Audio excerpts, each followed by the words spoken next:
Mi madre. Encontrar. Buenas noches. Buenas noches, buenas noches. ¿Qué? ¿Qué? No, sí, pues, ¿qué es por edades o qué es este asunto? Bienvenida, doctora Gloria Tirado Villegas. Muchísimas gracias por estar con nosotros. Extraño esas charlas con Alfonso Vélez Pliego que teníamos a veces en la estación de radio donde estábamos y donde siempre aprendíamos cosas de la historia de esta ciudad. Y dado que hoy, 1 de octubre, es un día histórico pues para todos, para México en términos generales y para Latinoamérica, diría yo también, que llega una mujer a ser presidenta de este país. Gloria Tirado ha investigado mucho sobre la participación de la mujer en los movimientos políticos. De hecho, algunos, no sé si 2 o 3 o 4 de sus libros tienen que ver con estos temas. Me acuerdo que lo platicábamos alguna vez. A mí me da curiosidad saber hasta dónde Puebla ha contribuido con los movimientos de las mujeres, sobre todo en la UAP, a que surja una figura como Claudia Sheinbaum, que si bien no estudió en Puebla, estudió en la UNAM, pero esa corriente que se originaría en los 68, se le conoce a ella como la hija del 68, Puebla ha estado presente en esta formación de nuevos cuadros de la política mexicana, doctora. Sí, de manera general sí.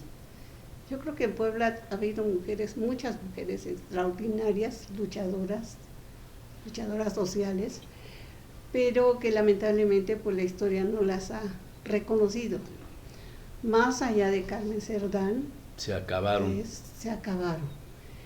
Pero inclusive sobre ese periodo están las hermanas Narváez, Guadalupe Narváez, María Narváez y Rosa Narváez, que fueron nada más y nada menos que constitucionalistas, y son ellas quienes reciben a Venustiano Carranza aquí en Puebla, nada más y nada menos, lo que ahora conocemos como la Alhóndiga, ahí en el pasaje del ayuntamiento, era el hotel El Pasaje. Hay una foto con ella, pero siempre sale la foto y ponen Carmen Cerdán. Es un edificio bien interesante ese, ¿sí? ¿verdad? El de la Alhóndiga. Lo mismo se hicieron fiestas para Porfirio Díaz que recepciones para claro, Maximiliano. Claro, tenemos las dos presencias. Sí. Pero luego tenemos también la presencia de muchas mujeres que luchan por el voto. Pero la historia dice, nada más, la historia oficial, ¿no? Que Ruiz Cortines, gracias a don Adolfo Ruiz Cortines, se obtuvo el voto. Y entonces se borra de un plumazo toda la lucha que dieron las mujeres. O sea, hasta dar el voto a la mujer fue en contra de la imagen de la mujer en la lucha por tener el voto. Exactamente. Entonces, ¿qué es lo que va pasando? Que nuestra historia, que es totalmente androcéntrica, tenemos que voltearla y ver la historia de las mujeres, o sea, cómo han venido poco a poco. Y creo que el movimiento estudiantil del 68 es el primer movimiento donde masivamente las mujeres participan. Y no se reconocía. Yo, revisando, dije, bueno, ¿por qué de las mujeres no se habla? Si muchísimas mujeres participaron. Entonces ya en el 2018, o sea, 50 años después, se habla ya de la participación de las mujeres en el 68. ¿Por qué? Porque también los periodistas pues hablaron más de los hombres, de los presos políticos, ¿no? Entonces la historia tiene que revisarse e incluir pues a las mujeres, no es que sean mejores ni peores ni nada, simplemente incluirlas en todo este trabajo político y presencia que han tenido a lo largo de la historia. Entonces, cuando vemos a una Claudia Sheinbaum que llega, que es primera presidenta, que después de cuántos años llega una primera presidenta 200 creo que es la cuenta, ¿no? Como ella 203, misma se dijo, algo así. Ella es hija del 68. Ah, sí. Y nosotros vemos, trabajando yo una geóloga, la historia de una geóloga que se llamó María Fernanda Campa Uranga, hija de Valentín Campa, quien era preso político desde principios de 1960, o sea, participó en el 59. en el movimiento ferrocarrilero. Entonces, haciendo la semblanza de María Fernanda Campa habla de cómo las mujeres se organizaron para apoyar a los presos, para que salieran los presos, para que vieran bien sus demandas, ¿no? Entonces, ella me habló de diferentes mujeres, y justamente una de ellas que colaboró mucho con María Fernanda es Ani Pardo, la mamá de Claudia Sheinbaum. Entonces, tengo una foto. Pero ella vivió en Puebla. Ani Pardo vivió en Puebla. Vivía en México y era del Instituto Politécnico Nacional. Porque en Puebla hubo una familia Pardo. Sí.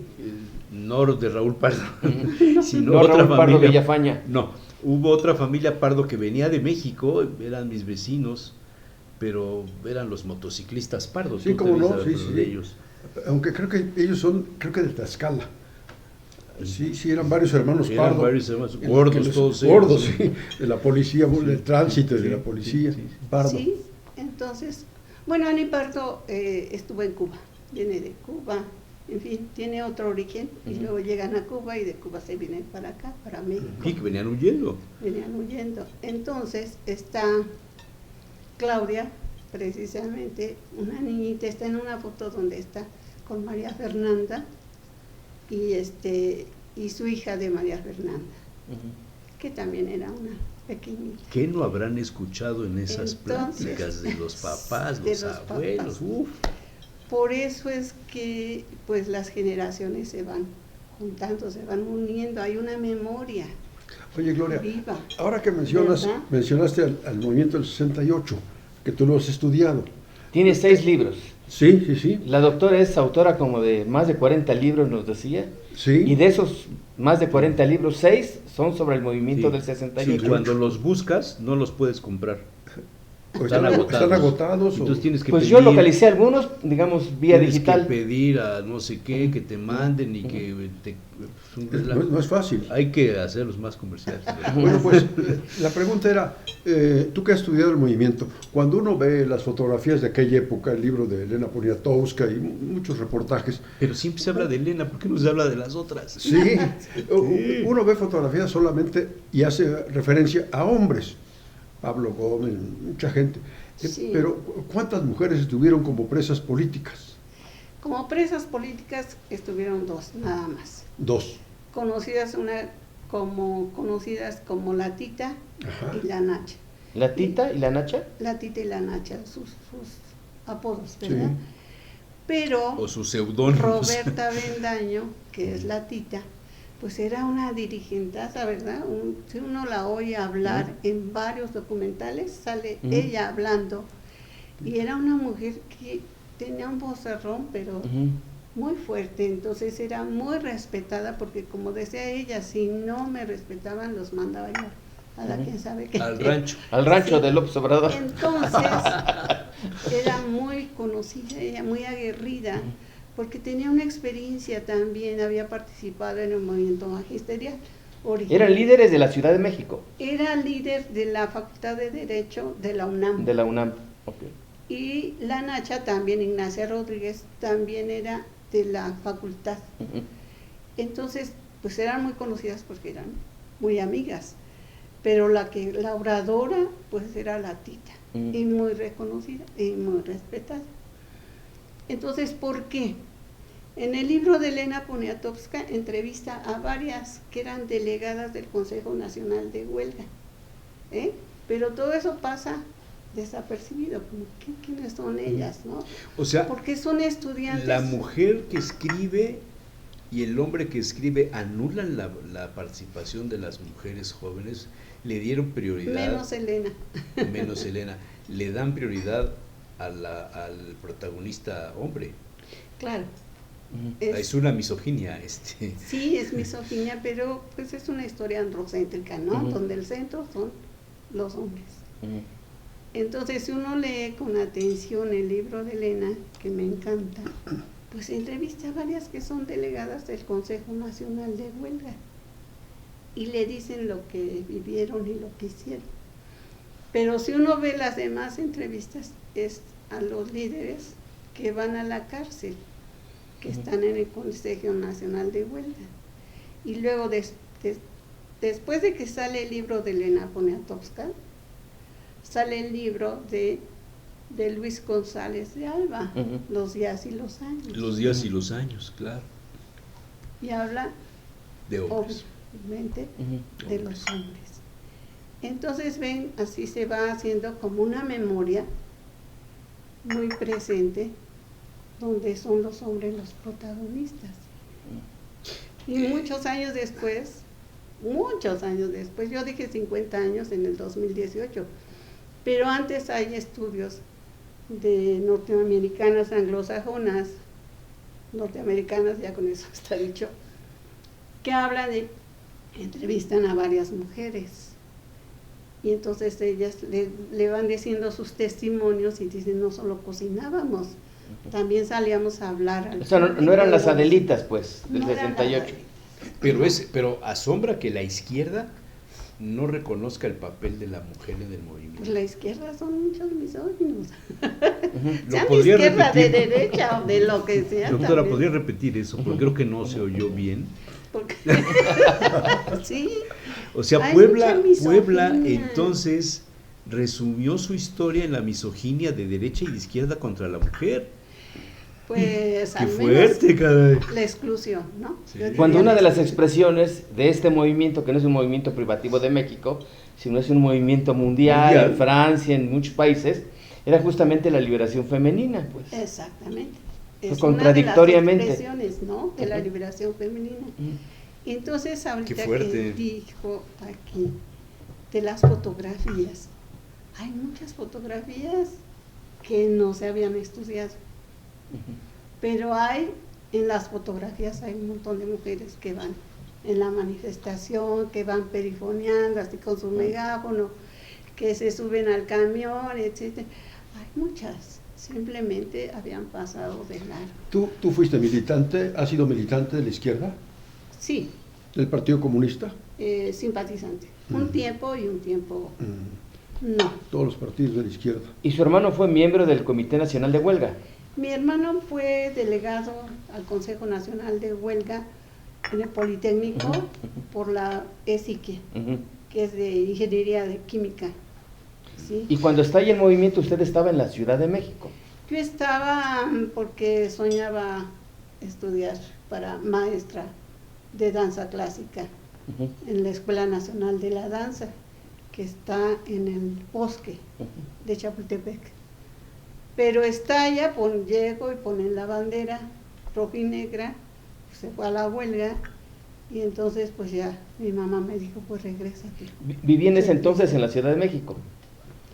No puede estudiar danza y se regresa a Puebla. Me regreso por razones también económicas, es decir, que haces allá, los gastos, entonces me regreso, pero mi hermano pues está participando y nos vamos enterando de todo lo que está sucediendo. Y abandona, digamos, la danza y se viene a estudiar economía.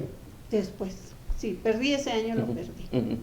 Entonces, después... Economía no era tampoco una carrera para mujeres en aquella época, pues ¿no? ya habíamos, recordando, de 30 integrantes, alumnos de economía, pues 8 éramos mujeres, ¿no? La única. No, 8. 8 de 30. Sí. Y las 8 entrábamos como pingüinos, así, y nos sentábamos hacia adelante, ¿no? Y salíamos y todas salíamos. Es una característica en esos años, ¿no? Que y después se regresa y después se regresa a la Ciudad de México, donde hace ya historia. No. ¿En la Metropolitana? ¿Cómo estudió historia en la Metropolitana? Estudié en la Metropolitana, ¿no? ¿Pero no en la Ciudad de México? Sí. Pero fueron años después. Yo terminé economía, entré a trabajar en el Centro de Investigaciones de Movimiento Obrero en economía, y ese centro de investigaciones se convirtió en un centro de investigaciones históricas, y entonces ahí fue donde pasa el instituto. En los movimientos obreros hubo mujeres que hayan sido activistas también, porque en aquella época los obreros también eran hombres, no había mujeres, o sí. Pocas mujeres había, ¿no? Pocas mujeres había, pero sobre todo yo creo que hay un movimiento que sigue sin ser analizado. ¿El de las costureras? No, el de las costureras ha sido de los más estudiados por compañeras feministas, pero el movimiento magisterial. Dentro del magisterio, sí, pues claro. El magisterio era... Claro. La mayor parte son maestras, mujeres. Sí, claro. Y sin embargo, todo es los compañeros, ¿no? Doctora los Tirado, maestros. ¿Qué se espera dentro de la perspectiva histórica, si es que se puede denominar así, la especulación? ¿Qué se espera de Claudia Sheinbaum como presidenta?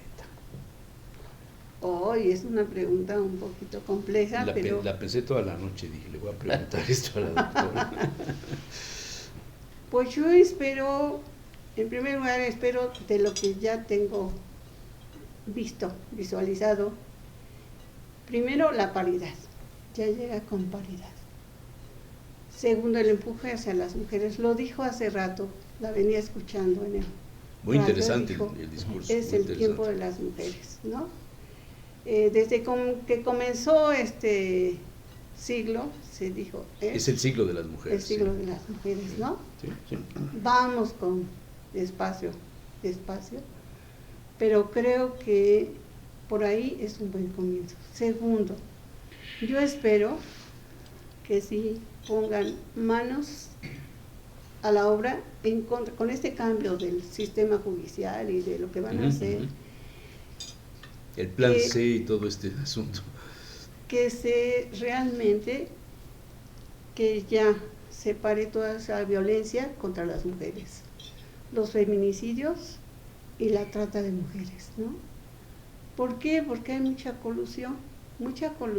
La trata la hace el hombre, no la hace la mujer, ¿verdad? Sí, por supuesto, los hombres, ¿no? Claro, algunas pero mujeres... las mujeres son copartícipes, ¿no? También. Las mujeres se involucran. Pero en términos de liderazgo, de control, de negocio... de control, justamente. De negocio es el hombre. Y tiene digamos, el escenario es muy complicado, ¿no? Yo digo que esto del narcotráfico... La Malena no controlaba el prostíbulo, lo controlaba Chisín. Pues tanto que la mata. El Chisín es el que mata. Pero por otras razones. Pero, o sea, yo lo que he visto siempre, donde hay prostitución, siempre hay una persona, hombre, que es el que controla. Pueden dar la cara a mujeres. Yo sigo coludidas con mujeres, pues, quizás. O empleadas. Pero es un fenómeno, que dice de los feminicidios, es un fenómeno que en México ha ido creciendo terriblemente. Exacto. ¿Por qué? Pues hay varias explicaciones, ¿no? Hay varias explicaciones y es multicausal.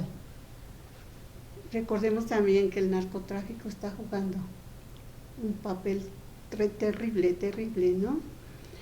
Pero por otra parte la precariedad que existe y las mujeres en muchos lugares han tenido más acceso al trabajo que los hombres, si hablamos de la parte norte del país, ¿no? Las maquiladoras. Los salarios son más bajos, entonces las mujeres aceptan, los hombres están esperando a pasar al otro lado del país, y entonces mientras, pues, ¿qué hacen ahí? Van creciendo digamos, las organizaciones, las pandillas también. En las pandillas también exigen que para entrar a pertenecer a una pandilla deben violar a una jovencita, en fin, es multicausal. Pero efectivamente el feminicidio, la violencia doméstica siempre ha existido, pero los feminicidios cada vez son mayores. Ahora, los últimos datos que yo he visto de los feminicidios, pues, sobre todo en el estado de Puebla, no se han presentado aquí en la ciudad. Mujeres jóvenes. Son mujeres jóvenes. Adolescentes, en edad a punto de entrar al sector laboral. Y en embarazadas. O sea, el hombre que embaraza, que no, la mujer se niega a tener el aborto, y entonces la mata. El caso del hijo del señor que vendía parabrisas y que lo ayudaron en la época de... Ay, no, ¿para qué doy datos?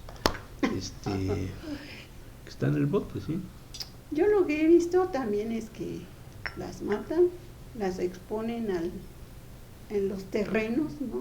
Ahí las dejan tiradas, ¿no? Y la justicia es muy lenta para dar con quienes son. Este es un tema que quizá nos interese profundizar como en ello, historiadora doctora. no doy mucho, ¿eh? Como historiadora no, pero quizá un punto de vista así.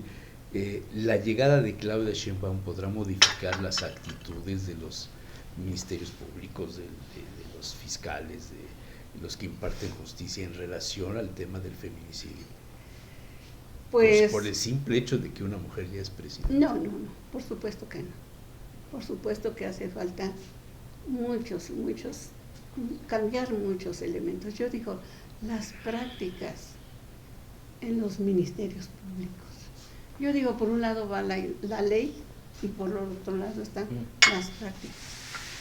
Cierto, se ha aumentado el número de años de cárcel para aquellos que cometan feminicidio, ¿no? Para aquellos que cometan violencia. Pero por otro lado está toda estas prácticas corruptas, ¿no? De hacerse de la vista gorda y dejarlo salir, ¿no? Si le preguntara a alguien a quien hay que darle una medalla, poner su nombre en letras de oro en el Congreso, qué sé yo, de una mujer, alguien que no fuera Carmen Cerdán, alguien que no fuera las tradicionales, ¿a quién sugeriría usted? Ay, qué difícil es.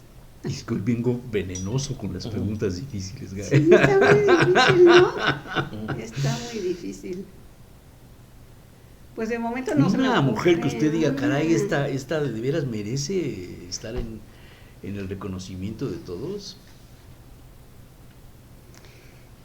Pues no lo sé.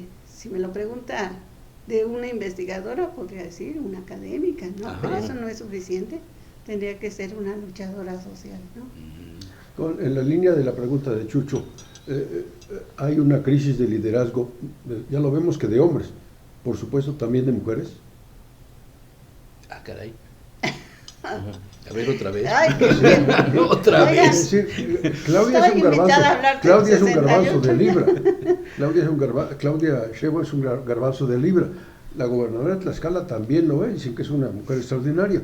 Pero ahorita te pregunta Chucho, y no podemos encontrar 10 mujeres en Puebla que de las que se diga. Bueno, no vayas lejos. Son unas líderes en No vayas tal o cual lejos. rama. El gabinete que acaba de anunciar hace un día, 2 días, Pepe Chedraui, hay 4 mujeres de todo el gabinete. La síndico para mí no está en el gabinete, fue electa, ¿no? Sí, Dentro de es parte de la planilla. Es parte de la planilla, pero hay 4 mujeres. Predominio masculino.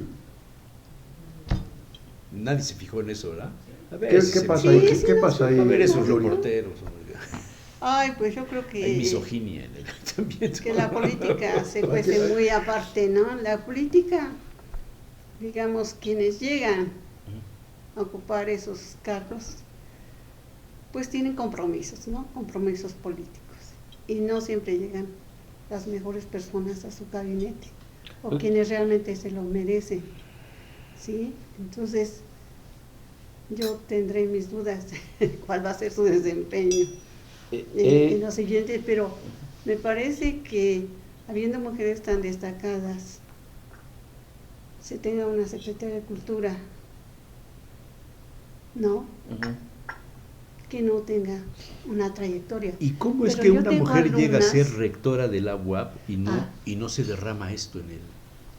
Sí, Bueno, pregunto. todavía No tenemos sé. muchas, No sé. digamos, muchas cerraduras que ir abriendo, ¿no? Pero yo creo que el caso de la rectora, híjole, tiene una trayectoria tremenda, igual que Sí, Claudia, pero como se científica. derrama en Por el- eso en yo les el- decía, si ustedes me preguntan como, ajá, de investigadoras, sí, pero no como activista. pero no son activistas, ¿no? Pero la de yo cultura es espero- hija de un activista, digo, de un sindicalista, que también yo termina en espero, lista. porque yo tengo ahora unas alumnas que son buenísimas, buenísimas, como activas y con mucha claridad. Una diputada federal Una diputada que asesoró su tesis. que asesora justamente del 68. justamente ¿Quién? tesis. Giselle, Santander. diputada federal de Puebla por el distrito Que 1. yo sé que va a ser un buen papel, ¿no? En la ceremonia de este día primero, buena. 2 poblanas, Sí, Claudia Rivera. recibió al presidente. Estuvo en la comisión de y bienvenida. Liz Sánchez a Claudia Sheinbaum. Ujú. Ya siendo un poco quisquilloso, Ay, Dios. en el mensaje de Claudia Sheinbaum omitió a Carmen Cerdán. Mencionó a Bahía Zapata, Carranza, Madero, a todos. Pero la familia Cerdán, y particularmente Carmen, yo creo que merece un sitio muy relevante en la historia del país. Sí hizo algo. Por ser Carmen mujer, Cerdán. por ser revolucionaria, Pero sí por hizo empuñar algo. las armas. Sí hizo algo. No la mencionó. Es que yo tengo Sí, otra ¿cómo información.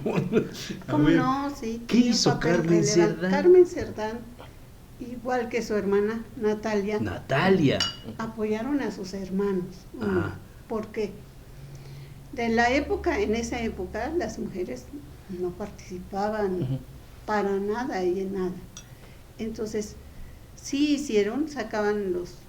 repartían volantes, llevaban Propaganda, sí. propaganda y fue a traer junto con, como dije hace rato, Guadalupe Narváez, fueron Escribía. por armas. A ver, ahí hay un vacío que lo registra, no sé si Cedillo, ¿quién lo registra? Que realmente el negocio de los Cerdán era la venta de armas en relación a un cónsul ruso, que en aquella época había un cónsul ruso en Puebla. Ah, caramba. Sí, yo leí esa parte de la historia que me interesó mucho y venía el otro tema, el de Jenkins, que también participaba en asuntos relacionados con la venta de armas, pero para la parte contraria. Entonces, que realmente Cerdán no fue el protagonista de este asunto, sino era un comerciante. Pues es una visión totalmente Diferente, sí, diferente. No, yo creo que no. Puede haber mitos, se pueden ir creando mitos. Pero volviendo pues a la figura de Carmen, pues ella era una mujer muy valiosa. ¿Por qué? Porque ella va por su hermano, lo apoya, va por su hermano, que sale huyendo, se va a Texas, va por él, regresa, luego van por armas, va con Guadalupe Narváez. ¿Qué mujeres en esa época? Escribía aparte con el seudónimo Blas Urrea, ¿no? Sí, entonces... ¿No será que la revolución necesitó tener una heroína? Pues son ellas las consideradas oficialmente heroínas. Y yo repito, hace falta un reconocimiento a las hermanas Narváez. Sí, pero eso no es suficiente para Carmen, que todos sus sobrinos, nietos tengan cargos, ¿no? Ah, no, eso ya es otra cosa. Digo, ¿por qué? Oiga, doctora, ¿y usted ve a Claudia Sheinbaum subordinada a López Obrador?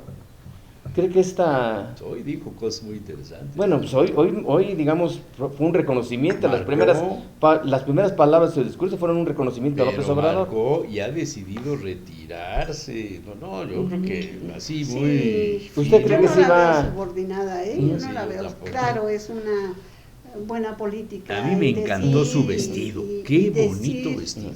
Y reconocer lo que ha logrado López Obrador, ¿no? Pero por supuesto que ella tiene sus propias ideas, ¿no? Y irá tomando cartas en el asunto. Ahorita es muy rápido para decir, y sería un error decir que no, pero poco a poco irá diciendo qué cosa va a hacer. Doctora, a mí me gustaría retomar el tema del 68, sí, del movimiento estudiantil. Puebla no tuvo una participación muy activa en este movimiento, porque tuvo quizás, digamos, años antes con el movimiento de reforma universitaria, antes del 68, tuvo una activa participación, hubo enfrentamientos, y posteriormente también con la muerte de varios líderes universitarios, Alfonso Calderón, Joel Arriaga. De hecho, hay pocos poblanos que se ven involucrados en el movimiento del 68. Pero eso fue posterior, eso fue en el Sí, 73. 72, 73, sí. Sí, por supuesto, sí tuvo una participación importante. Acaba de salir un libro que coordiné con otros colegas del Seminario Nacional de Movimientos Estudiantiles, que es el 68 del centro a la periferia. Y logramos que colaboraran 22 investigadores que hablan de lo que sucedió en sus estados. Porque siempre el 68 se ha reconocido centralizado en la Ciudad de México. La Ciudad de México.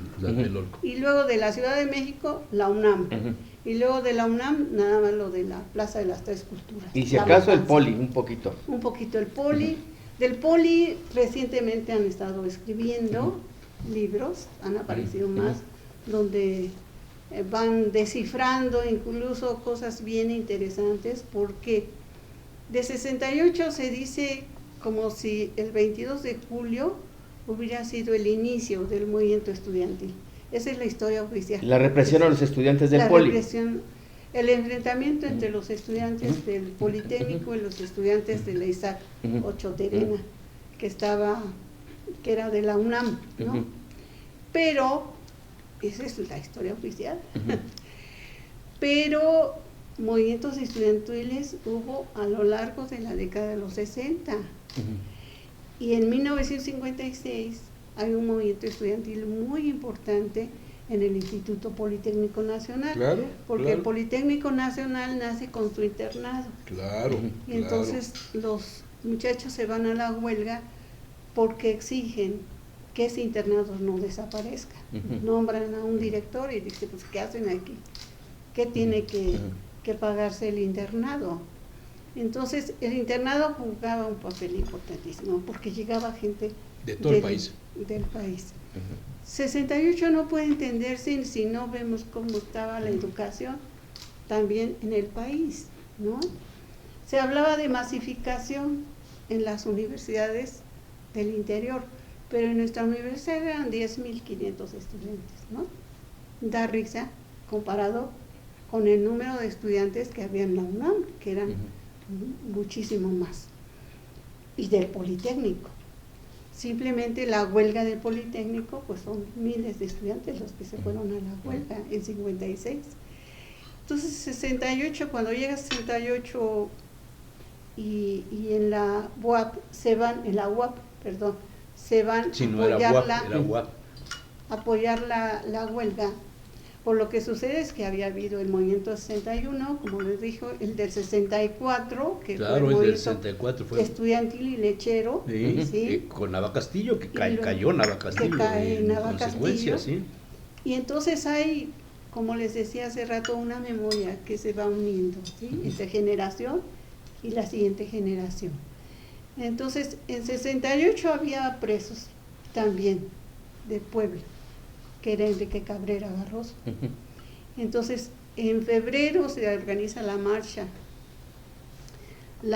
por la libertad, que llegarían hasta Morelia, ¿verdad? Partirían de Salamanca y llegarían a Morelia en los primeros días de febrero. Y precisamente uno de los que andaba repartiendo volantes de libertad a Enrique Cabrera Barroso, pues era Joel Arriaga Navarro. Entonces a Joel Arriaga lo detienen unos días, nadie sabe, nadie supo, y lo liberan después. Pero lo liberan cuando ya fue detenida la marcha por la libertad, ¿sí? O sea, ellos no...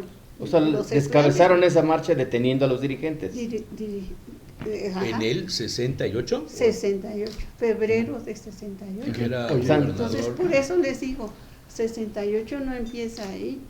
No. ¿Quién era gobernador en el 68 en Puebla? Aarón Merino. Aarón Merino, sí. Y venían las elecciones.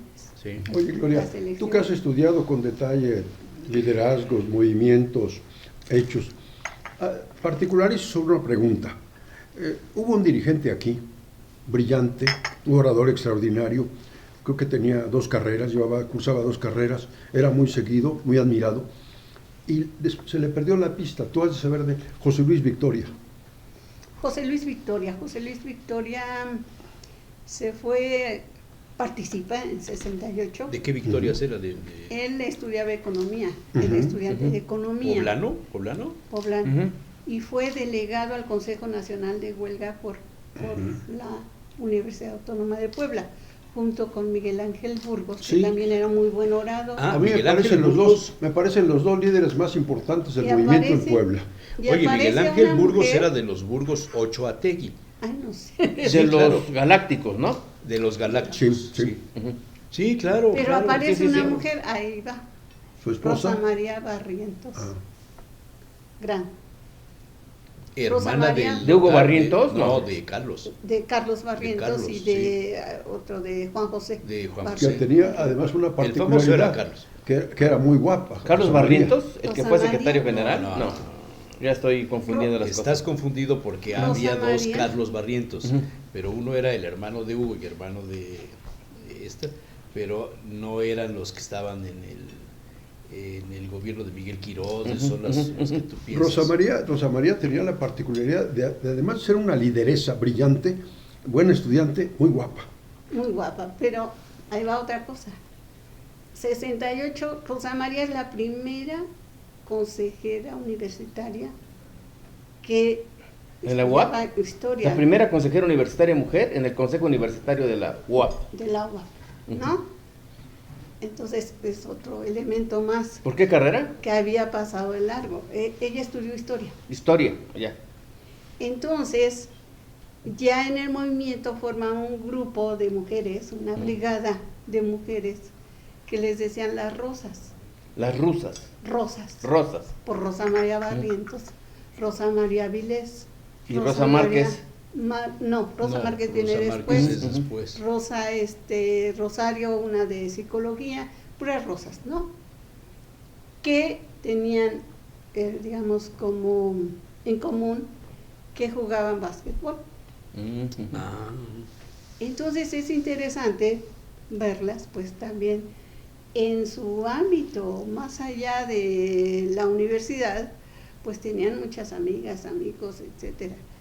Y ellas iban a México porque ella es del Consejo Nacional de Huelga, delegada. O sea, Rosa María Vilés es anterior a Rosa Márquez. sí, por supuesto. Sí, Ujú. sí, sí, sí. supuesto.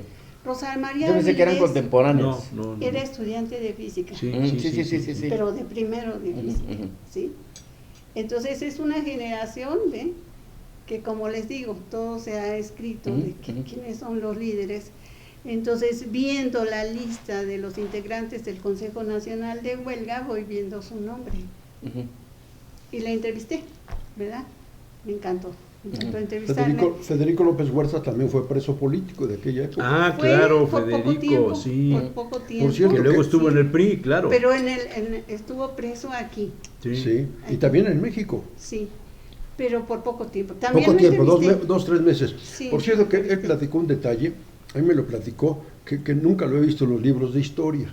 Cuando él estaba preso en Lecumberri, Federico López Huerta entró detenido, entre comillas, Madrazo, Carlos Alberto Madrazo, entró detenido. Y era los El meses papá de Roberto el papá Madrazo. de Roberto Madrazo. El tabasqueño. Y había mucho frío, sí, el que había sido gobernador de Tabasco, había mucho frío. Y Federico le dio su chamarra, le dio su chamarra a don Carlos y Alberto luego lo Madrazo. invitó al PRI, lo hizo. Tal vez, pues, pero hubo ese detalle. Yo tengo otra Sí. información. Y los libros de historia, nadie habla de que Madrazo estuvo por ahí. No sé si sería un Sí. día o 2 días, pero estuvo detenido. Fue Yo de creo que muy infiltrado a ver poquito, quién muy caía. poquito. No había porque- registrado optarnos. ese hecho. Ujú. De ahí Yo creo que cayó muy poco. Federico. Ujú. Porque, volviendo a Federico López Huerta, que le decían el filósofo, Sí. porque filósofo. estudiaba las dos carreras, filosofía y derecho. Derecho. Y luego Igual hacía que Alfonso discursos. Vélez Pliego, ¿no? Hacía discursos. Alfonso Vélez en Pliego el estudió PRI Derecho para- y después se metió a Jiménez Filosofía, Morales, ¿no? sí, Historia. sí, Historia. De historia. Ujú. Entonces, pues le reconocen mucho a Victoria, mucho Ujú. liderazgo. Ujú. Y además como una persona democrática. Sí.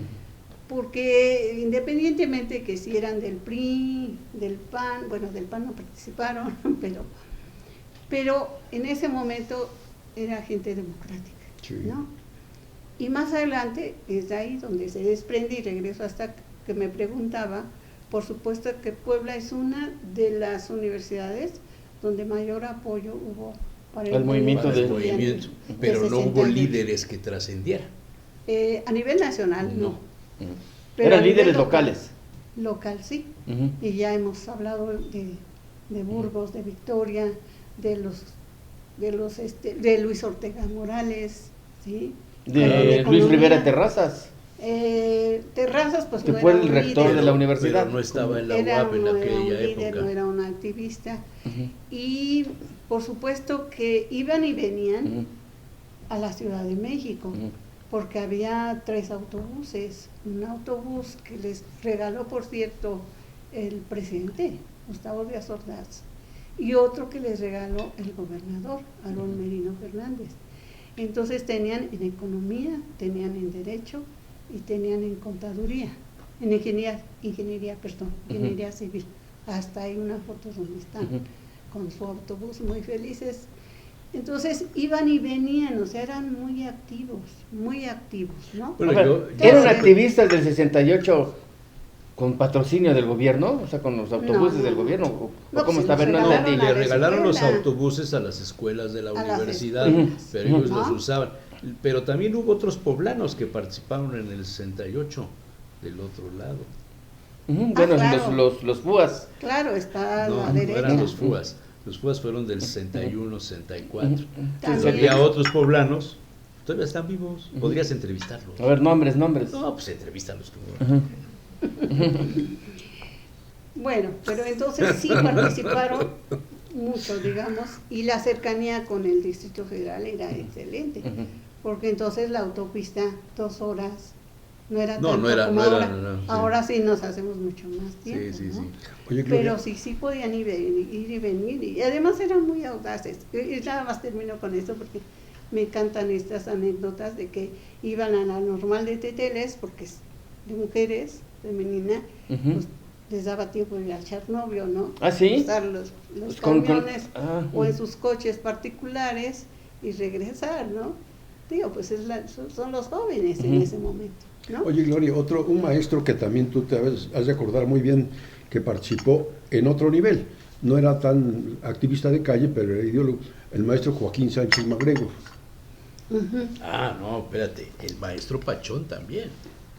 También el maestro También Pachón, el maestro claro, Pachón. Sí, no sé quién es el maestro Esteban González. Ay, Era claro. director de la escuela socialista Flores Magón. Él maestro impulsaba a los jóvenes aquí, Cierto. claro. Hay en los testimonios que dicen, Sí, hablan mucho. Y también de un Carlos, bueno, ahorita si me acuerdo les digo. Había un de movimiento político dentro del PRI que se llamaba el Movimiento del 68, que no tenía nada que ver con eso, que lo comandaba Carlos Fabre. Pero no tenía nada que ver con el activismo. Pues yo creo que también a nivel de maestros, pocos, menos, Urbano pero también de Noya participaron, estuvo ahí. ¿no? Sí, un poco Amado Camarillo. Amado Camarillo es anterior. Los hermanos Barrientos. Sí, los hermanos Barrientos que daban clases, sí, por supuesto, en la preparatoria y al derecho, final, ¿no? de los tiempos, Barrientos y Amado Camarillo eran compadres, muy amigos, sí. Pero yo creo que el 68 es un parteaguas. ¿Por qué? Primero porque la izquierda ahí es cuando gana un lugar. No se puede explicar el arribo del ingeniero Luis Terrazas si no fuera si por no ese. fuera por Sí, primero del químico Sergio Flores y después del ingeniero Luis Rivera Terrazas, sí. Pero es la izquierda. Pero el ideólogo era Luis. Sí. Y después Alfonso. Bueno, cuando se parte el Partido Comunista ahí, en esa disputa con Luis Ortega Morales. Es un parteaguas también, porque las mujeres también se organizan y empiezan a participar. Habían pasado 15 años de haberse obtenido el derecho al voto y las mujeres no participaban, no eran oradoras, no eran activas, ¿no? Es más, al principio tengo algunos testimonios donde dicen, pues yo salía, pero de tal a tal hora no me fuera a encontrar mi mamá o mi papá, ¿no? Porque había muchas restricciones para las mujeres. Entonces eso también sirvió como una ruptura generacional entre las tradiciones familiares, el autoritarismo familiar y lo que las chicas pensaban en ese momento. Doctora Gloria Tirado, ¿y este espíritu de lucha, de acompañar a los movimientos sociales, de una gran politización hacia adentro de la universidad y fuera de la universidad, por qué se pierde en la UAP? ¿Se pierde? Pues yo no lo veo, no veo ese movimiento. Entonces o está presente. No, se fue perdiendo a nivel también nacional, ¿no? Y en Puebla muchas mujeres fueron cooptadas. ¿Pero a qué le atribuye? ¿A una cooptación? Pues hay Digamos, varias ¿qué es razones. lo que pasa? Hay varias razones. Yo creo que también es multicausal, pero una de las razones es también el desgaste interno, ¿no? Los enfrentamientos que hubo. Entonces, en la izquierda, Entonces, tener el momento en que tuvimos 2 rectores fue un desgaste tremendo. Yo creo que ahí fue como decir, bueno, ¿qué hacemos aquí? ¿no? Entonces, ese fue un desgaste tremendo. Y segundo, pues el gobierno puso nuevas reglas, ¿no? Y una de esas reglas fue las becas académicas, ¿no? Entonces, es una manera de regular. Limitó, digamos, el acceso a las universidades. A las universidades. Crecieron también. muchas de las universidades Sí. privadas. Entonces, eso fue haciendo Bueno, la primera, que... a raíz La de eso, UAEP, a raíz de Y en el eso. luego, 73, bueno, pues, la y Ibero. eso sucede también a nivel nacional, va sucediendo. Y luego, pues, también dentro de la izquierda, pues, una parte se sale y se va a la lucha armada, por ejemplo. Y a la guerrilla. A la guerrilla. Aquí tenemos a Julieta Glockner, Claro, que se va a la Julieta. guerrilla. Entonces, las experiencias con la guerrilla fueron negativas porque los fueron exterminando hasta que terminaron con la Liga Hay 23 de una septiembre, que serie- es la que duró más tiempo, ¿no? Hay una serie que se estrenó el sábado basada en el libro de Fritz Glockner, Ajá, los años Los heridos. años heridos, Sí, que vale la pena, está en los canales públicos abiertos, no es de No es de paga. no es de plataforma. sí. Los años heridos. Pues eso es lo que fue pasando con la izquierda, ¿no? Muchas divisiones, visiones tan diferentes. Digamos, tan- ahora esa izquierda, digamos, tenía un buen grupo de estudiantes Sí, que participaron pero- incluso, digamos, de manera armada en los conflictos. Nicéforo Rodríguez Gaitán, Jorge Arrazola. Sí, ellos son ya en los años 70, ¿no? Eso es posterior. Sí, sí, sí. Sí, no sé, en los sí. años 70, por supuesto, ¿no? Ujú. Porque había muchos enfrentamientos, había apoyo al movimiento campesino, al movimiento obrero, mucha gente muy comprometida con las demandas de campesinos y de toda aquella gente que venía a la universidad a pedir apoyo. Ambulantes de la 28 de Ambulantes, por octubre. ejemplo. Sí, Y los Con los campesinos ambulantes. asesinados allá en la... Entonces, En la Sierra Norte, todo, sí, lo de la Sierra Norte. Pantepec. Que es terrible. Pantepec. Pantepec. El gobierno Entonces, de Moreno Bach. No, de Rafael. Jiménez Morales. No, de No, Rafael el general. De De Rafael el general. Y luego- Pero lo de Pantepec fue con Jiménez Morales, ¿no? No, de Moreno Valle. Rafael el general. Oye, Gloria, tú eres Quisieron quien- hacer algo tú similar. pensarías que Rafael, lo que estamos viviendo ahora no se entendería, no se daría si no ocurre el 68. Exactamente. Yo creo que ¿Sí lo piensas así? Yo pienso que al 68 lo podemos ver. Los derechos humanos, la lucha por los derechos humanos, ¿sí? Que venían. La lucha por las libertades democráticas, ¿no? Que si vemos también lo que sería el pliego petitorio, la lucha porque desaparezcan ese 145 y 145 bis para que no sean sometidos. Yo creo que el 68 se le debe muchísimo. Además hay la parte cultural, ¿no? Que la gente oía. Antes del 68 está muy marcada hasta la ropa, la vestimenta, ¿no? Los claro. jóvenes vestían como viejitos. Y De ahora cabello los- largo, y y ahora las los- mujeres de Gracias, cabello doctora, corto y gracias. pantalones Ahora- o minifalda. Y ahora las viejitas nos queremos vestir Se como vestían los como jóvenes. Javier, Sí, sí. para que me entiendas. No, pero en las fotografías no hay mucha diferencia en la vestimenta, ¿no? Entonces empiezan a romper esa parte cultural. Los pantalones importante, acampanados, que el sale estilo ya. hippie, las greñas. sobre todo el estilo hippie, ¿no? Que tiene el movimiento hippie, Ujú. tiene una gran influencia. Y por supuesto la revolución Así como el cubana, joven que tiene una reportero, gran así más o influencia en los jóvenes. Es una generación de protesta. Claro, Y ese Protesta espíritu de contra la protesta, ¿por qué se cultura. pierde en las nuevas generaciones? porque los Beatles ya no tocaron. Yo creo que en gran parte se debe a este neoliberalismo, ¿no? Claro. En aquel entonces lo que representaba Cuba no es lo que ahora vemos en Cuba. ¿Quién puede decir estoy por Con una Cuba, pues no. revolución? Pues no, ¿verdad? En aquel entonces del socialismo sabíamos poco. Lo que salía de allá se sabía poco. Entonces, Y lo que vendieron utopía, pues. La utopía. Eso es. Se vivía con esas utopías. Sí, poco se De la decía. igualdad, Exacto, la No, igualdad. pero de la distribución equitativa de la Pero riqueza, poco se cosas decía. que fueron utópicas. Poco se Sí. decía de lo que los Estados Unidos tenían de proyecto en la isla que provocó parte de la Revolución Cubana. Exacto. Poco se decía eso. Sí, pero yo creo que también estas desilusiones, ¿no? Ujú. Y estas divisiones con la izquierda fue Ujú. provocando todo esta desilusión de continuar en esas utopías. Sin embargo, una parte sí lo sigue.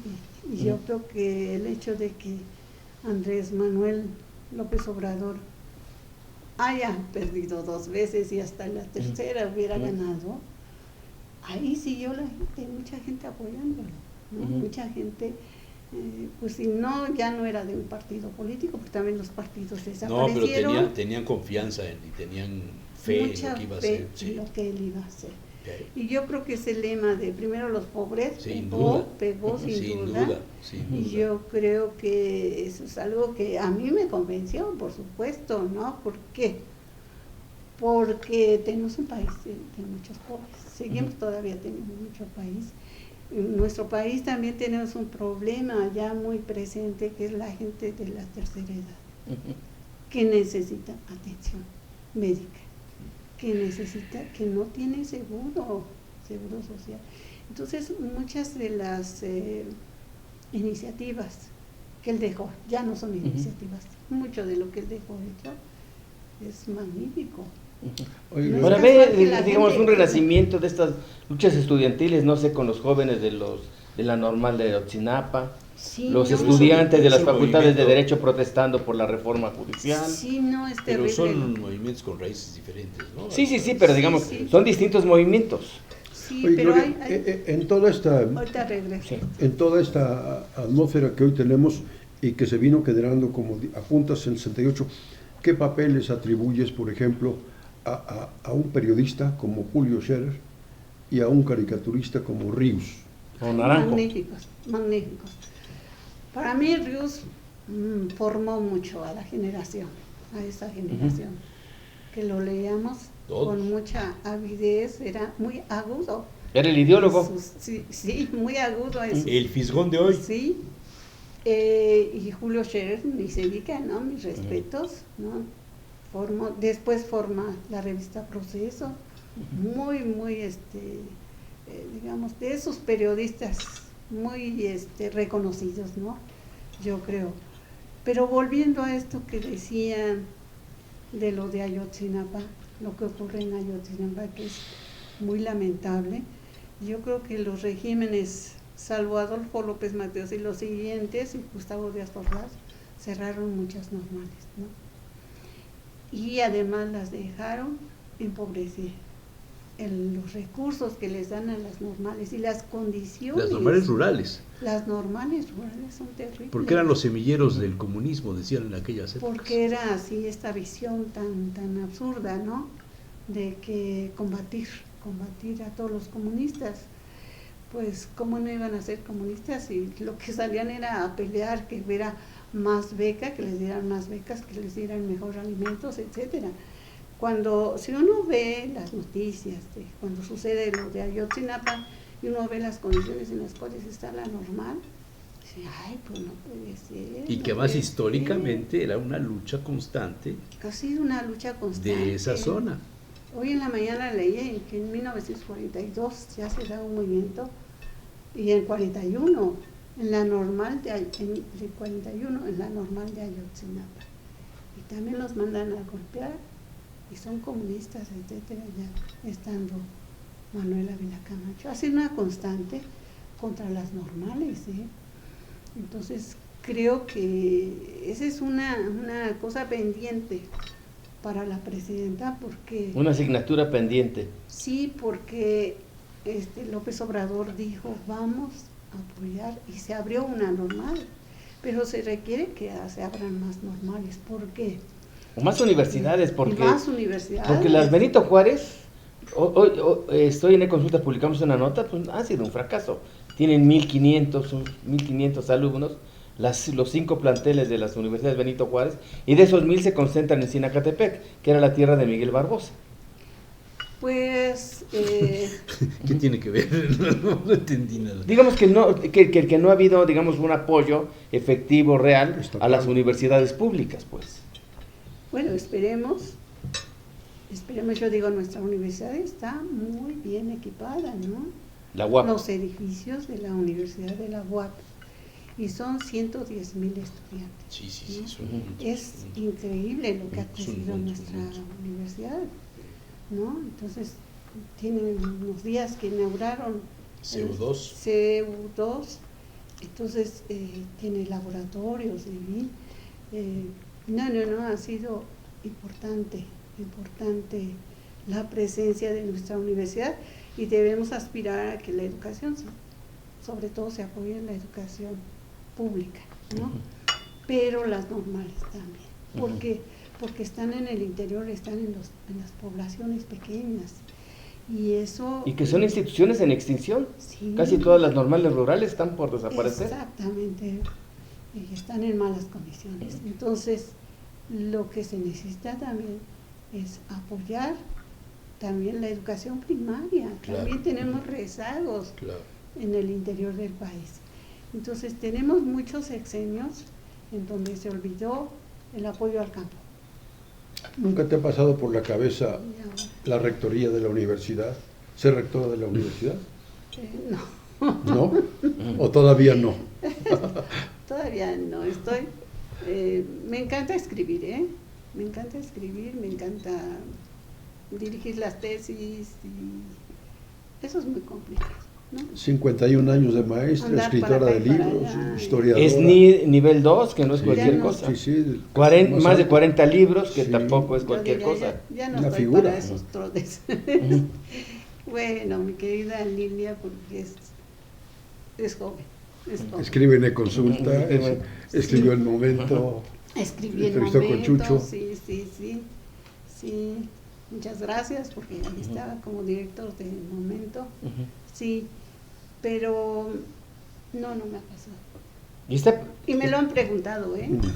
También me han preguntado de directora de Instituto de Ciencias Sociales y Humanidades, Ujú. porque no hemos tenido ninguna directora. No, puros hombres. Tenemos